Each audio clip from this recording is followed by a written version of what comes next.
Hello, everyone, and welcome to another episode of the Grief Laughs Talk About It podcast. I hope you guys enjoyed that intro. I've been working on it a little bit, so trying to see what's going to work over here. And happy Saturday to you. Yes, happy lunar celebration to you guys out there who are celebrating the lunar celebration.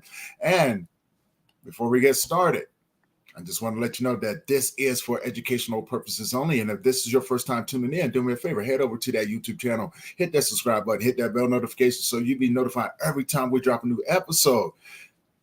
Without further ado, one more thing before we get started, and I introduce my amazing guest to you guys. This is for educational purposes only. Now, my next guest, I've been waiting to get her on this show for a very, very long time. She has a very busy schedule. She has a nonprofit. She's out there saving the world one arrow at a time. I want to introduce my friend and colleague, Dorothy McElroy.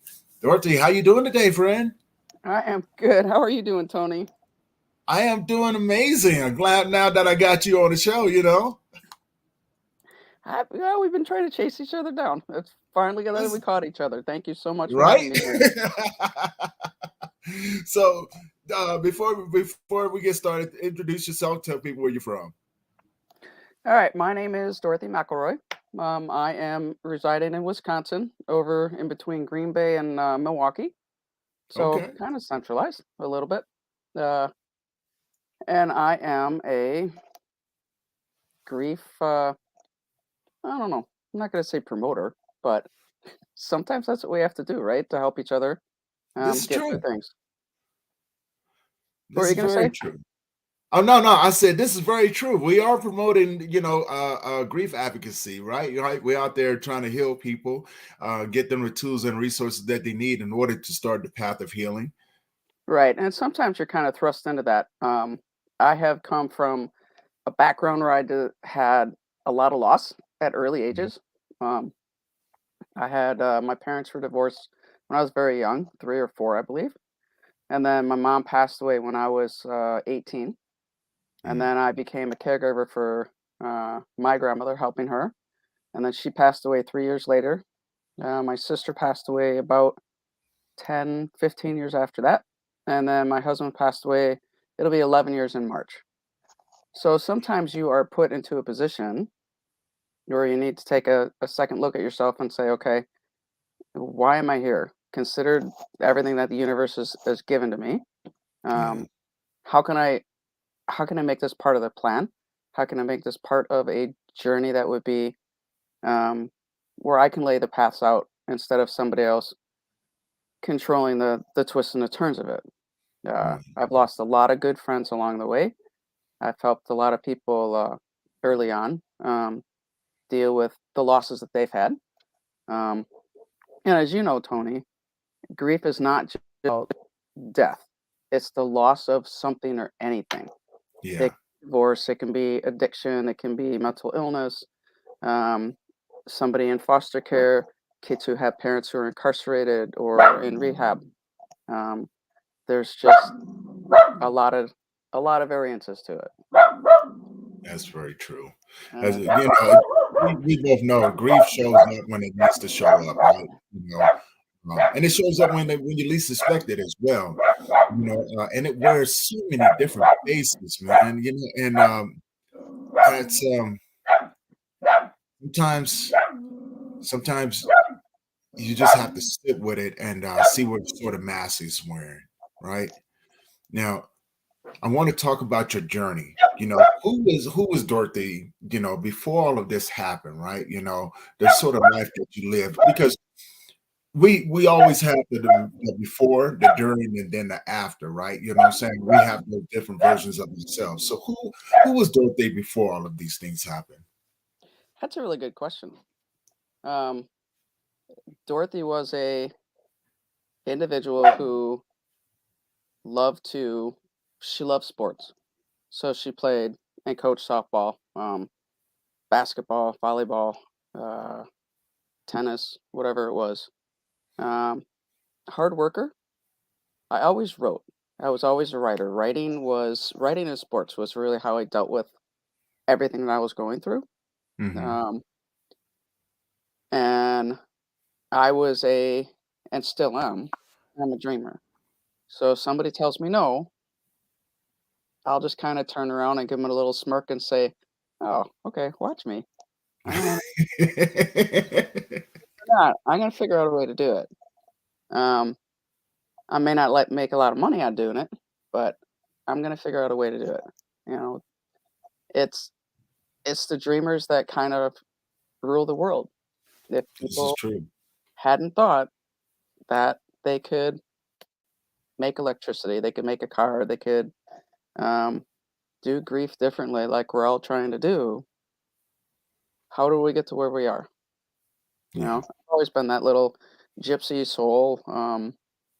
Very, I don't know. People tell me I'm high energy, but I don't see that. I guess I'm just constantly, my mind's constantly going. It's like as my son would say, there's all kinds of Legos floating around in there, and you keep on picking and picking and picking until you get what you want to get, until you build what you want to build.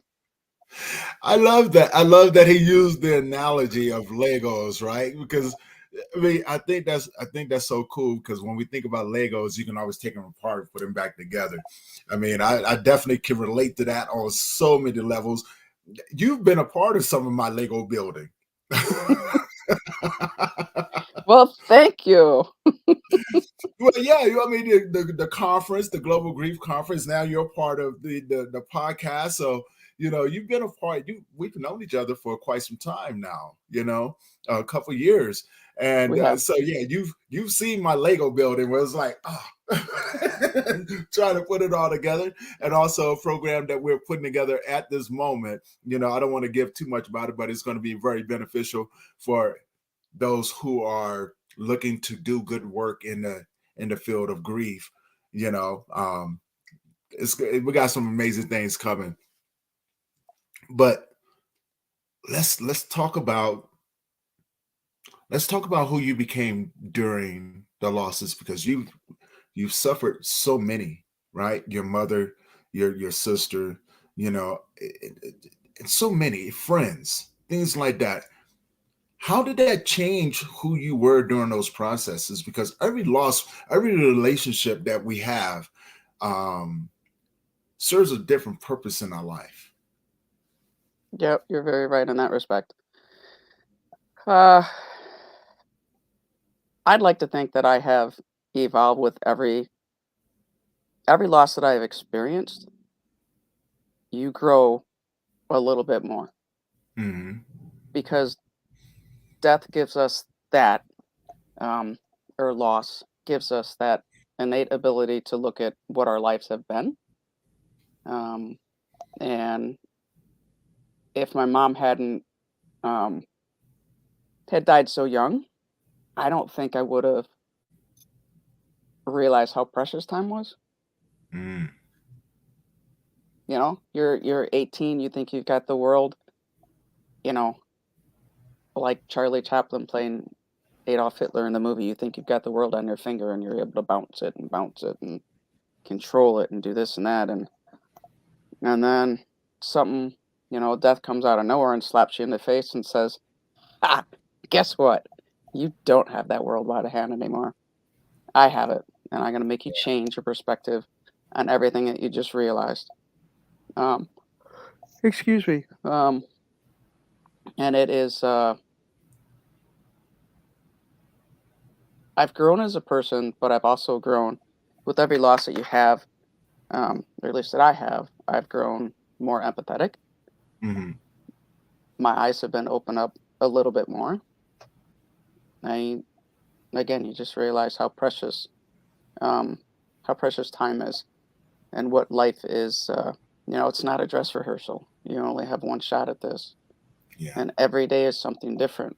Um, and we never know what piece we're going to leave with somebody. I had very early on. Like I said, writing was a big aspect of who I was, and I started getting involved in a little bit of art with that as well. And I took a mirror that was broken and pieced it together um, on a frame, and I had written scatterlings of yourself.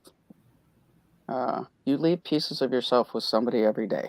So what scatterings of yourself are out there every day? what piece did you leave with them today? Mm.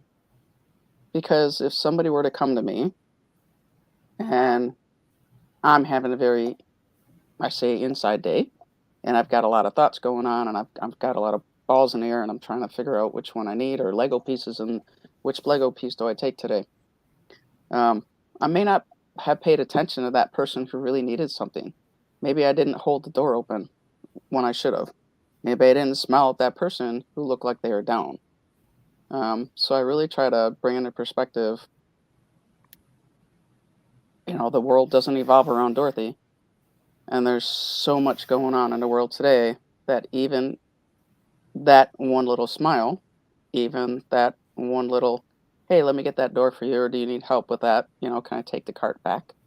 Yeah. I can make a huge, huge impact on somebody's life. It might be something really, really small, but to somebody else, you just kind of save the world. And I really try to That's keep very that true. forefront every day. That's very true. I want to put this question up here. This is for you, Dorothy, and then I'm gonna elaborate on what you just said right there because I do love that you said that, and I love your heart when when we do things like that. But I'm putting this question up here. This is for you. So the question is, Lincoln asked, how did you deal with the loss of your mother? How did you cope with the loss of your mother? I I wrote, Lincoln, thank you for asking that question. I wrote, um, I was the youngest of five. My oldest sister, who had passed away, um, was schizophrenic. So we all kind of became um, the caregiver and helping my sister. So focusing on my sister, focusing on my grandmother, who is my mom's mom, um, was a way to do it too. I don't think I actually dealt with that grief, Lincoln, for at least a good year or so later because I was so focused on other people. And I felt that was the way I was going to have to do this. Um, but writing was a huge part of it because I could write to myself. I could write letters to her, um, and I could get any feelings out that I needed to get out. There Mm-hmm. was there was no grief support back then. We had each other, Mm-hmm. um, and we were on a journey to help my sister. So it really was day to day, and it was grasping with various things and just trying to figure it out. I definitely understand that. What you said right there touched my heart because it is something that you're just trying to figure out, right? There's no blueprint for it. And even now, being someone who works in the grief field, I'm constantly learning how to show up with other individuals, right? You know what I'm saying? It's a quickly evolving field, and as we begin to explore these avenues of grief and showing up and things like that, we realize that we have to know how to pivot, right? You know what I'm saying? Even in our own lives, even after so many years after loss, we still have to be able to pivot within our own lives because when grief shows up, it says, "Hey, I need your attention." You don't know what it's going to do, right? Mhm. We get so used to the first round, right? You know what I'm saying? That when the second, third, fourth, and fifth round come, we're just like, you know what? You're going to stop switching it up on me. And grief says, "No, I'm not going to stop switching it up on you. I'm going to keep teaching you what you need to know in order to be able to show up in other people's lives." Because as to go back what you said earlier, is how we show up and how we leave people when we depart ways, right? Because people will always remember the way that you made them feel. They may not always remember your name, but if you made them feel heard or validated or seen and those things in that space that they've invited you in, they'll always remember your face because of the feeling. Right. Now I have to admit there's been times when when I've gone through some significant loss where I didn't know how to show up, Mm-mm. right? I didn't even know how to show up for myself. And it was the transition on the verge of being bitter that actually knocked me into the better part. Yeah, that makes a lot of sense. Can you expand on that though? Because that's Yeah. a really good point. Well, okay, so you know about the story of, after I lost my son, Hmm. right? So when I lost my son, you have to remember I'm a single dad, right?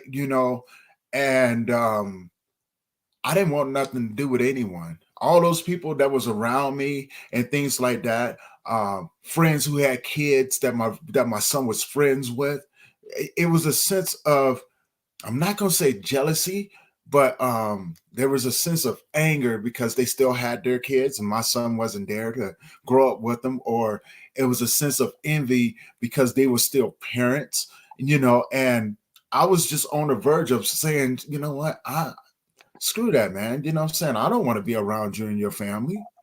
Not when I have to, not when I have my life is falling apart and Right. I'm watching you be happy and my life, my life is falling apart. I don't know how to do that, right? And then get hit back to back with my mother, you know what I'm saying? And I'm watching everyone else. I'm watching grandparents grow up with their children, with their grandkids. I'm watching families go to family reunions. And here I am, no parents, no nobody, no child. I started to become bitter. I just was like, I don't want nothing to do with anyone. I don't. I don't want anything to do with anyone. Now, here's where that tipping point came before I got into doing the work that I was doing. It was a man who walked into the store one day, and I was trying to hurry up, you know what I'm saying, go in and grab me some snacks to go back home so I can barricade myself in the house.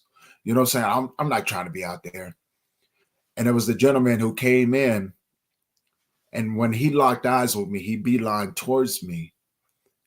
And his words were, I don't know why I'm here, but I know that I'm here to talk to you. Now, mind you, I didn't have anything, this is just out of the blue.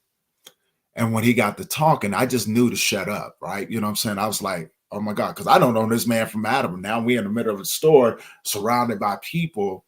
And the man looked at me, he goes, I don't know what I'm doing. I just lost my daughter this morning. I just knew. I put down my basket and I sat there with him. And when it was all said and done, I embraced him. He embraced me back and just started crying over my shoulders. And in that moment, the better version of me, had begun to give birth to itself. Hmm. So that's what I mean. I tipped it, I was tipped into it. So that's what I mean by that. You're gonna make me cry. But but I mean, your story. I mean, come on, Dorothy. You know what I'm saying? You're You gonna know, I make me don't cry. take nothing away from yours, man, because you are an amazing person. You know what I'm saying? So intelligent, and we'll get into that. So I guess my same question would be for you. What was your, I mean, you got into writing and things like that. Was it always a choice to do that for people, or be that individual for people? Or was there a moment that tipped you into that space? My mom was always a giver. She always chose one person or one family at Christmas time of year. We would do something special for them, and it was a surprise. So we would um, either go shopping. We'd find out what the family needed, and then we would, like a week before Christmas or Christmas Eve, we would go and bring all these gifts and everything to them, put them on the front porch, ring the doorbell, and run. So it was an opposite. It was kind of like Ding Dong Ditch, but let's do it in a different way and leave stuff for them. She always said, if you want to make yourself feel better, make somebody else feel better, Hmm. because giving and supporting somebody else will make you feel better as well. Now we had, um, I just graduated college in 2019, and I took a lot of psychology and sociology classes, and and philosophy. One of the questions was, are you being selfish by doing that? Are you internally being selfish by doing that, or are you actually trying to do that to make other people feel better? Mm. And I love being selfish. I love being selfish by helping other people. So Mm. I love being selfish by saying, okay, maybe I can't do this right now, but I know if I do it for this other person, they're going to have a better day or they're going to have a better life. Right. I'm not perfect. I've screwed up a lot of things. And all I can do is sit there and apologize for either saying the wrong things or being there at the wrong time. Luckily, it's hasn't been that many times, but I learned from each one of those experiences. Uh, but it's happiness begets happiness, and I think the point that really was turning for me was um, I want to say it was 6 months after my mom died. We had our neighbors across the street. I had both of their girls on my softball team, and I see an ambulance there. It was like 3 o'clock in the morning, and I'm like, "What's going on?" And the next morning, I go and knock on the door, and there's nobody there. So I go. Instinct just said go to the hospital, and I go to the hospital, and the dad's at the ICU, and I think he was probably in his 30s, Mm-hmm. and the two girls were at a friend's house. They had called one of their friends. The mom had been taken in the ambulance. In the matter of 3 hours, she was diagnosed with um, it was some type of leukemia, and Mm. she was not going to live past 48 hours. Wow. And the dad came in, and I'm going by memory. So this is, I was 18 years old now, so this is a long time ago. Um, I just went to the dad and said, "What can I do?" He goes, "Take care of my girls. I don't know when I'm coming home. Stay there, take care of them. I know you can do it." And I'm thinking, oh, crap, I just lost my mom. They're losing their mom. But here I am, Mhm. 18. These guys are 10 and 8. 10 and 8 years old. Wow. I had my mom a lot longer than they did. Yeah. Oh So man. they're asking me the same questions I was asking myself. Why my mom? Why now? What could I do different? It was my fault. Um, and that was it. That was the point where I said, it doesn't matter how crappy I feel, there's always somebody out there who's got it worse. You know, there's always somebody else who's going to have it harder. And that was my point. That was my turning point. Just like, okay, they need me Mhm. right now, and this is what I need to do. You need to suck it up, you know, put Velcro on those big girl panties and keep them there and just keep going. You gonna make me. You go look just like your situation. You about to make me cry. You know what I'm saying? Put Velcro on the big girl panties and keep them up. You know, I it was Lincoln put a comment up here. I'm going to pop this up here. Tell me what you think about this. Let me see Okay. what it says. And this is a very common question across the board, right? Has the loss of so many people kept you from getting close to others for fear of losing them? That's, again, Lincoln, that's a great question. And thank you for being here, Lincoln. Um, no, I didn't. And it still doesn't. I've always been that, um, I don't know, people call me gypsy soul or whatever it is. I've always been that person people will come up to out of the blue and start talking to. And I, in turn, do that as well. If I see somebody who is wearing a really cool outfit, who's got a really cool pet, um, just different, or I Mm-hmm. sense something's going on, I'll just go up there and start talking to them. Um, and I feel that the more people and conversations we have, the better off we are, ourselves and that other person. for each other and you know, for the world. I mean, it's why should we let um, the what ifs stop us from what we can do? Mm. There's,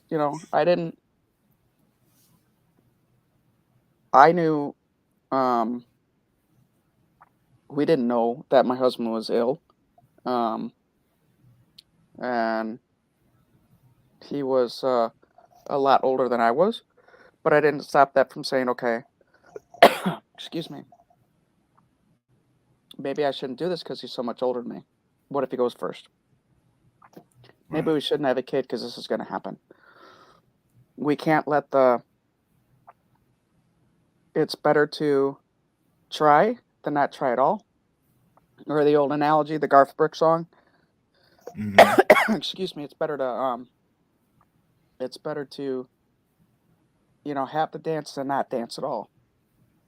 Excuse me. I like that. Um, I just I've done it in a different way. I could definitely, I'm processing what you just said right there, and I'm just like, I could relate to that. I've just done it in a different way. Um, so for that How would you question for answer? me, Yeah, I was I gonna would say, how have would to you answer that? say I feared for the longest time, and I've had Lincoln on the show a couple of times. We've talked about this.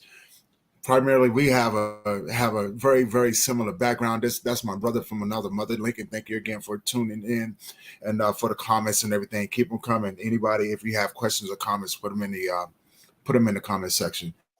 So I guess for me, Dorothy, and to answer that question right there, yes, I was.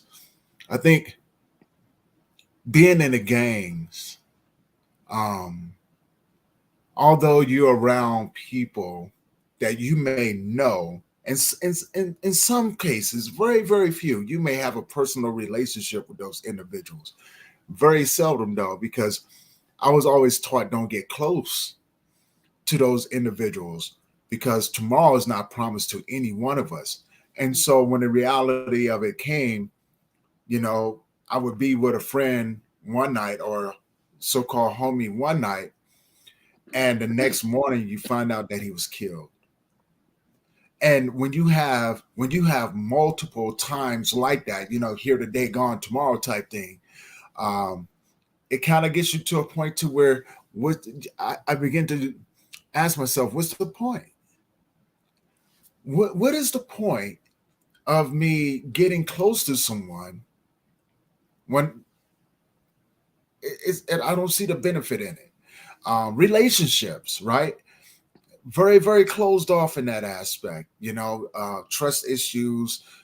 So it was like, yeah, I know that we supposed to be together, but really not going to let you get close to me because just like every other woman that I've ever been with, I know that you're going to leave too. So there was a strong sense of fear when it came down to it, a strong sense of distrust. So yeah, I can definitely speak to it from the other side.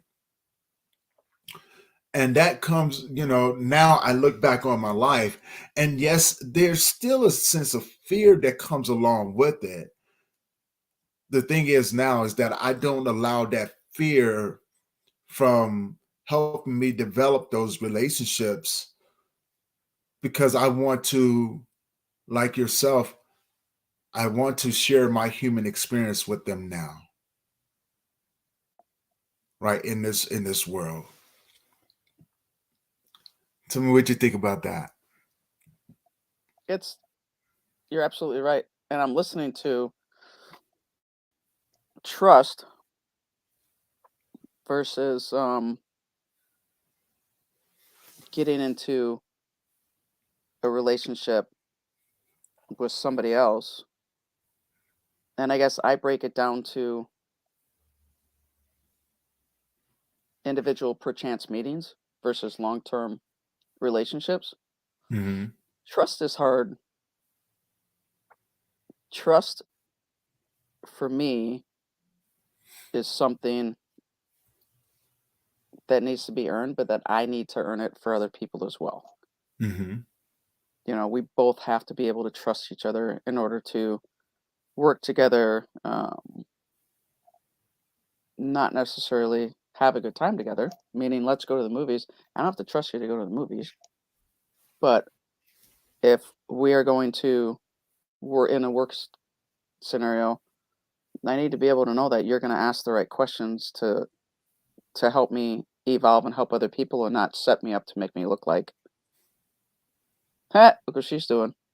I'm going to find it, I'm going to find that weak spot. Um, Yeah. and I totally get what you're saying on that.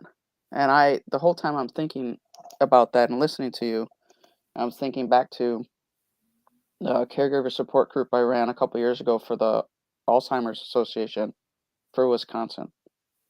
And then I just started running another one, a local one here. And caregivers are coming in from people with Alzheimer's and dementia.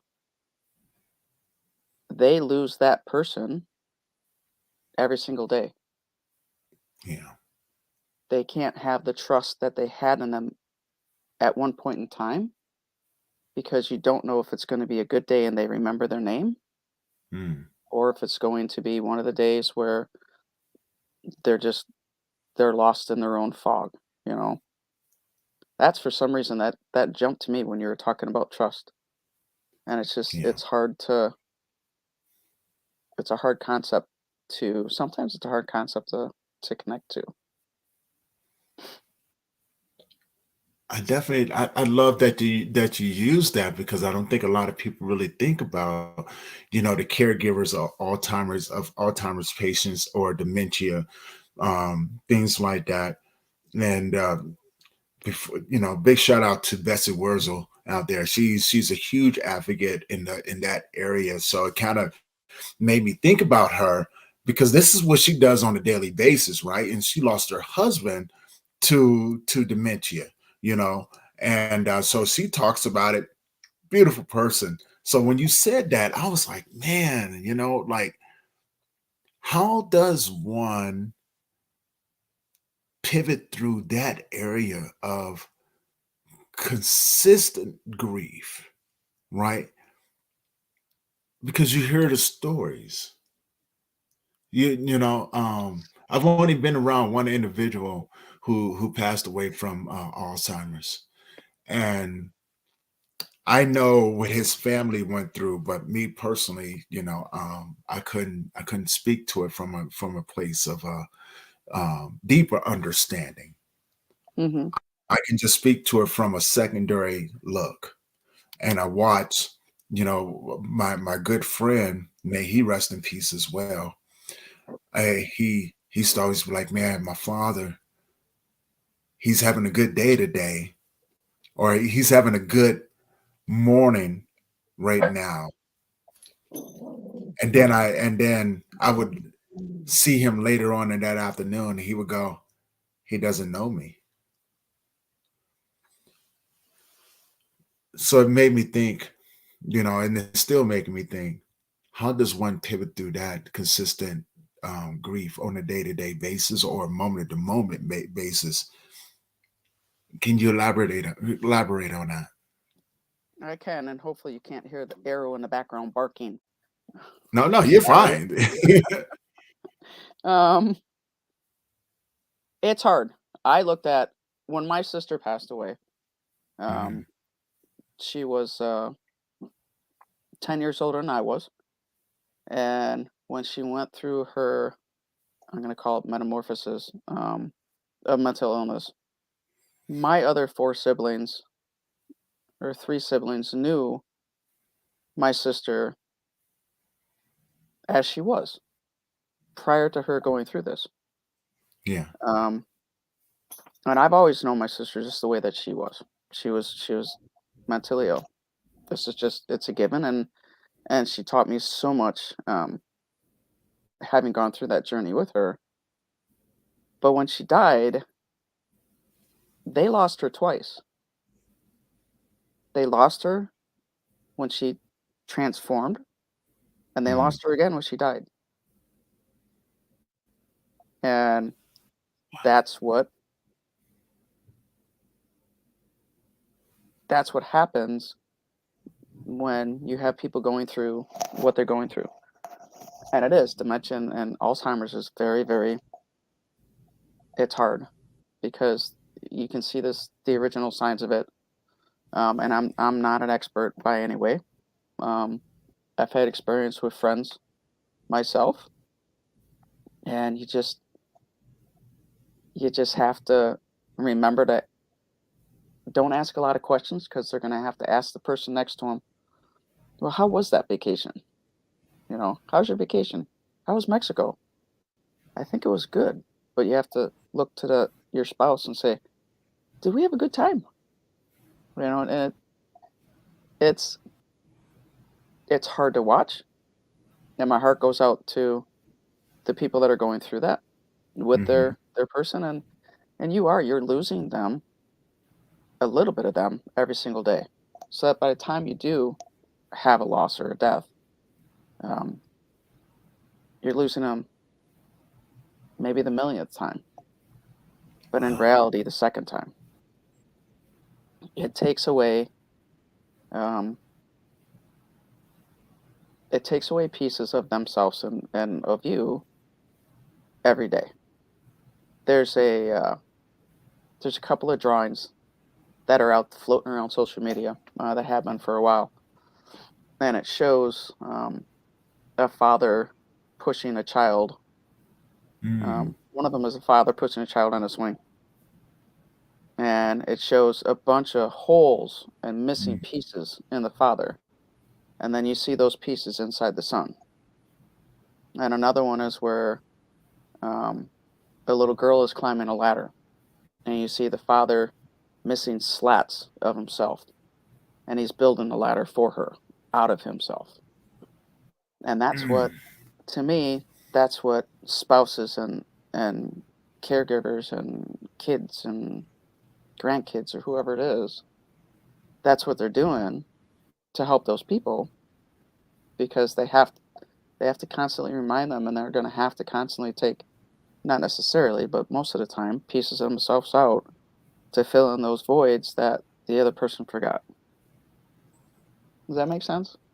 That makes Dorothy. That makes perfect sense, right? Because man, that one hit me in my heart, man. It really hit me in my heart because I have seen that, right? I've seen those pictures, and every time I see them, I go back to where I was a father, right?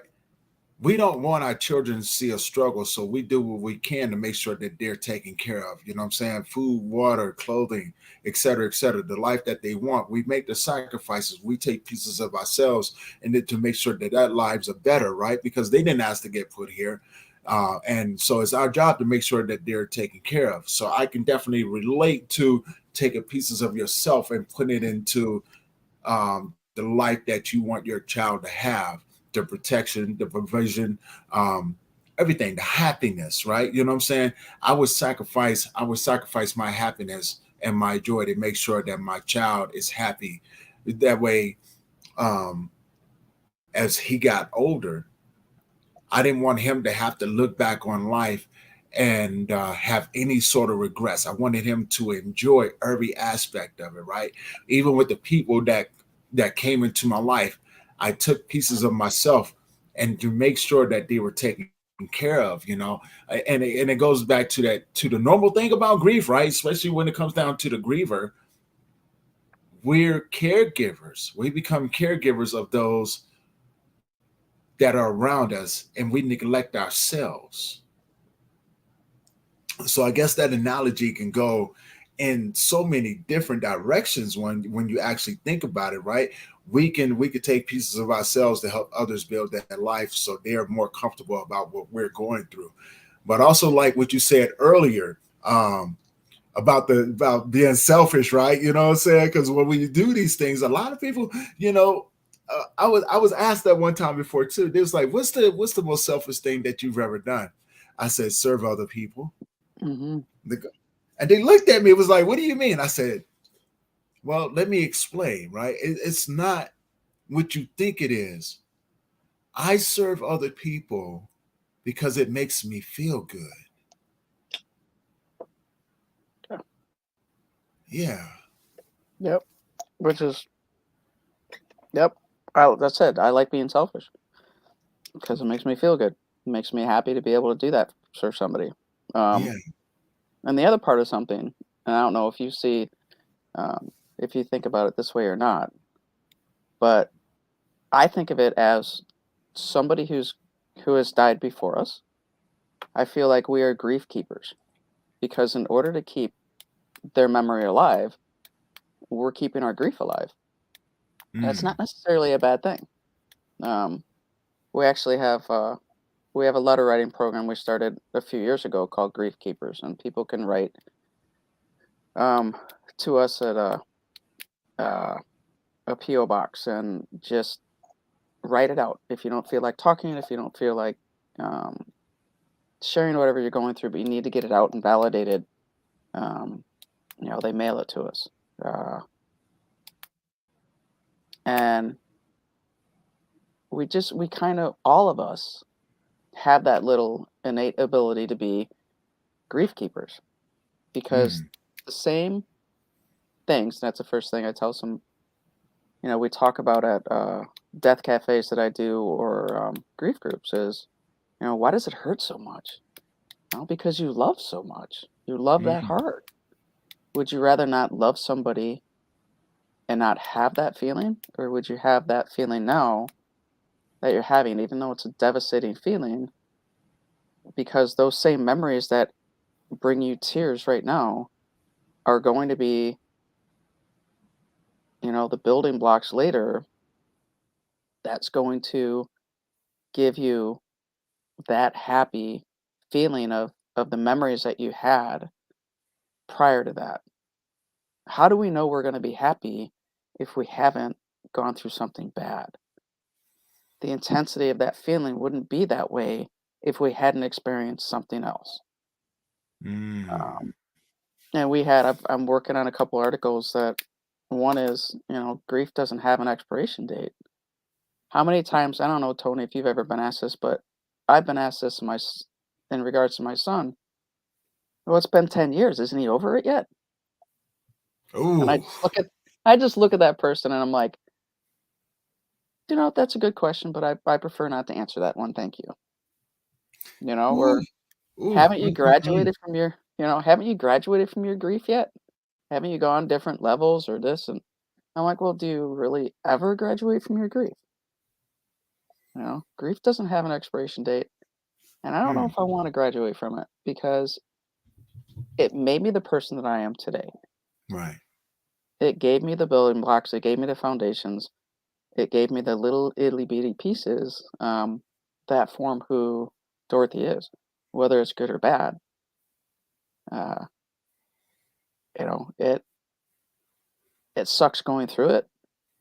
It sucks now thinking about it, but we wouldn't appreciate the things in life if we hadn't been down the same road that we're on, or at least that's that's my theory of it. Um, I'm gonna use I'll use an example. Bringing up my son all the time, I'm gonna use an example that he was in second grade when his dad died, and in fourth grade there were a couple of friends complaining nonstop about their dads. He took away my this, and he took away this, and I can't believe he did this, and my son got really angry with them, and they said, you know what? You're lucky you got a dad to do that, because I don't.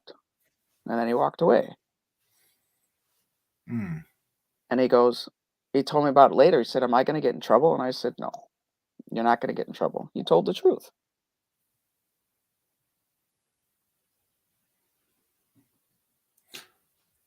I wow.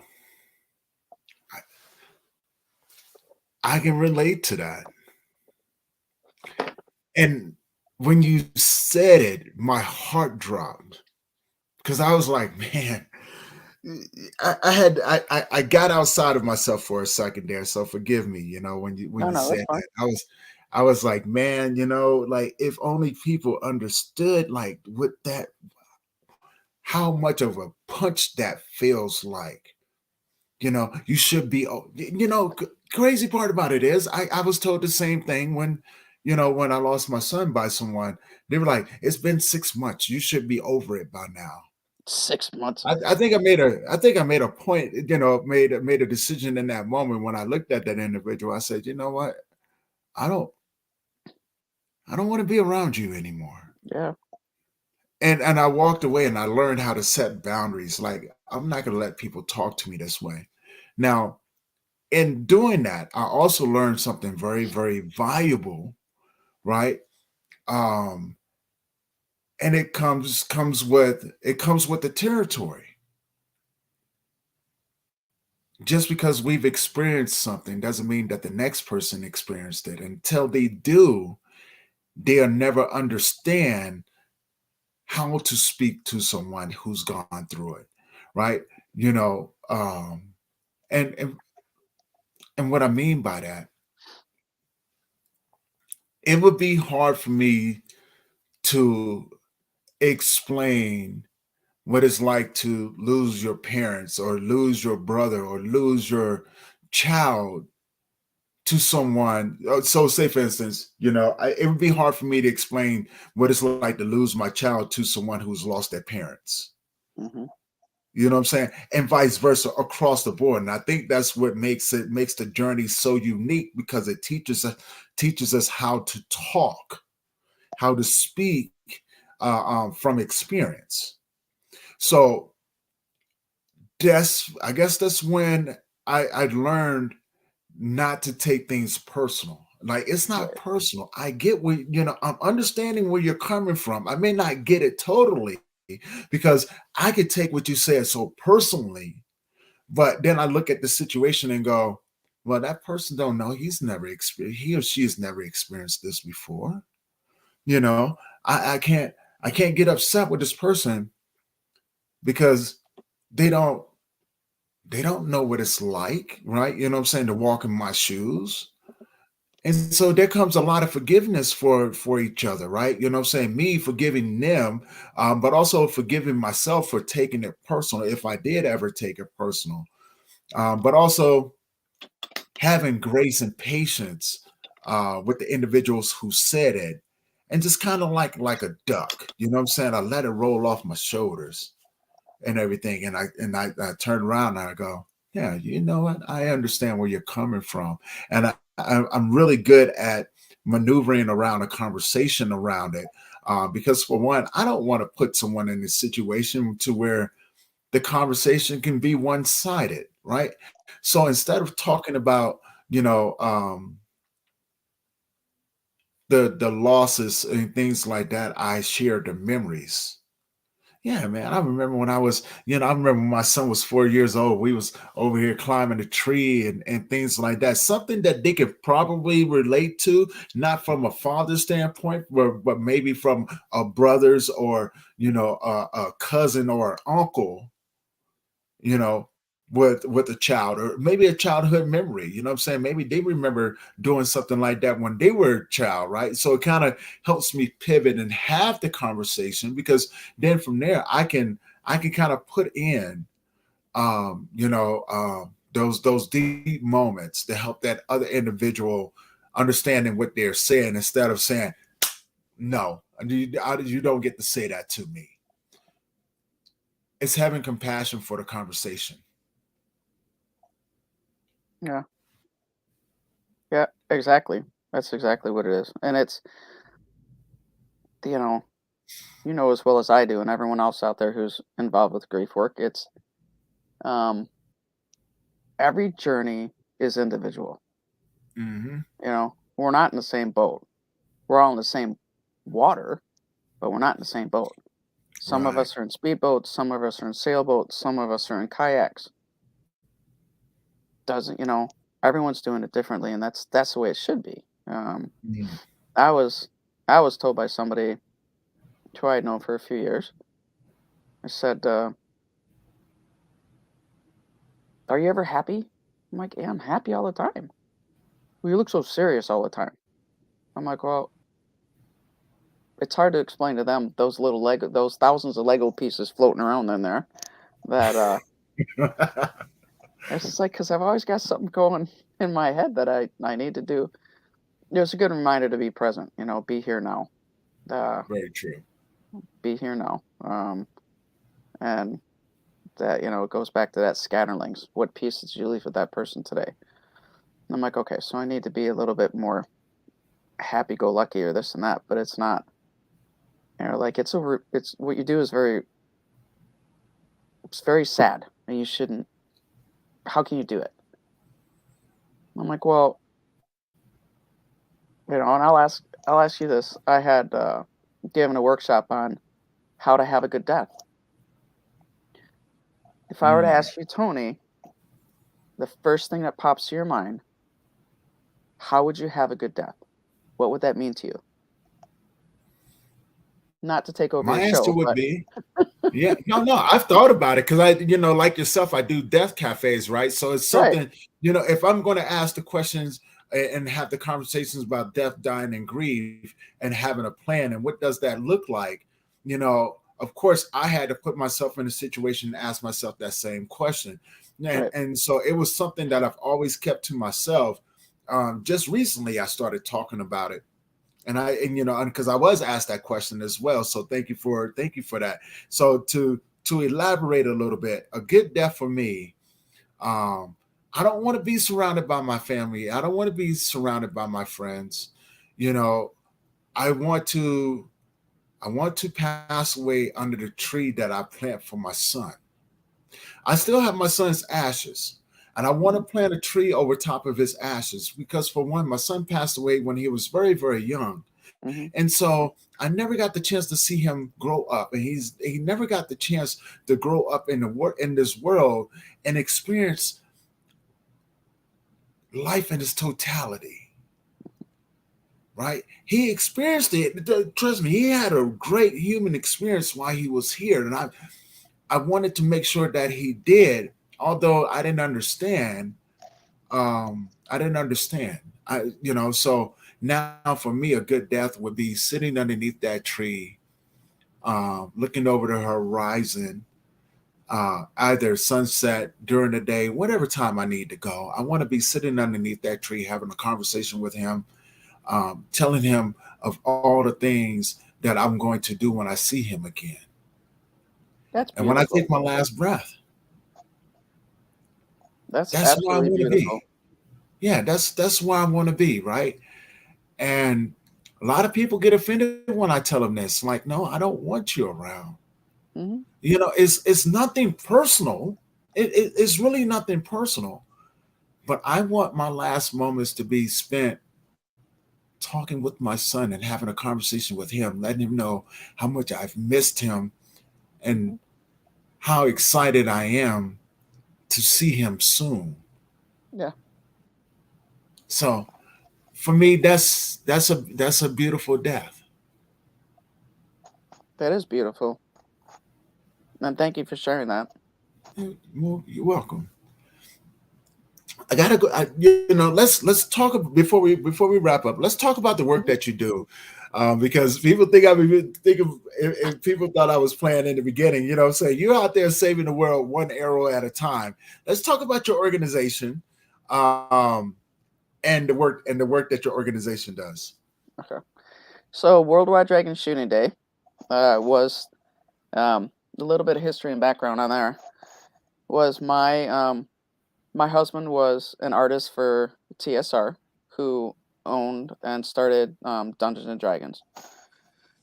So his um he did a lot with dragons and obviously the game and sculpting and various things on there. Archery was one. He was compromised as far as mobility, and archery was one thing that my son and he could do together. So my son started shooting archery at the age of 3 or 4, um, and he was 7 when his dad died. So at grief camp, he was asked, if you can have one holiday for your dad, what would you do? What would you want to do for it? He goes, I'd want thousands of archers to slay dragons in honor of dad, and I want to raise money for other kids who lost their parents.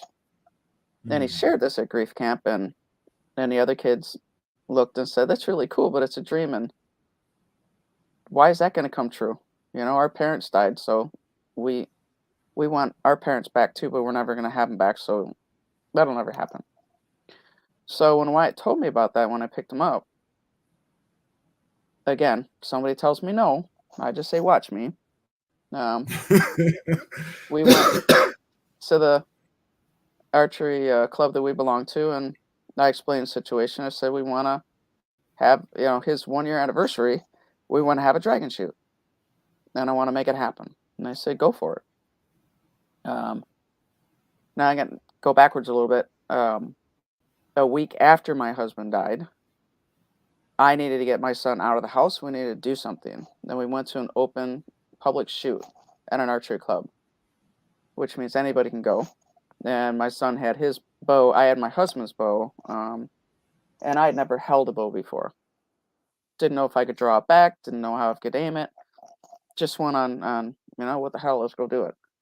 And that was a starting point for us. That was, as we like to say, um, the bowstring became our invisible connection to Dennis, my husband, and that's what Mhm. we cling to, and that's what has set us on and where we're at now, and how far we've come. So we raise money for other families or children who've experienced grief or trauma. Either they've lost their parents, their grandparents, their a sibling, or they're fighting a serious illness.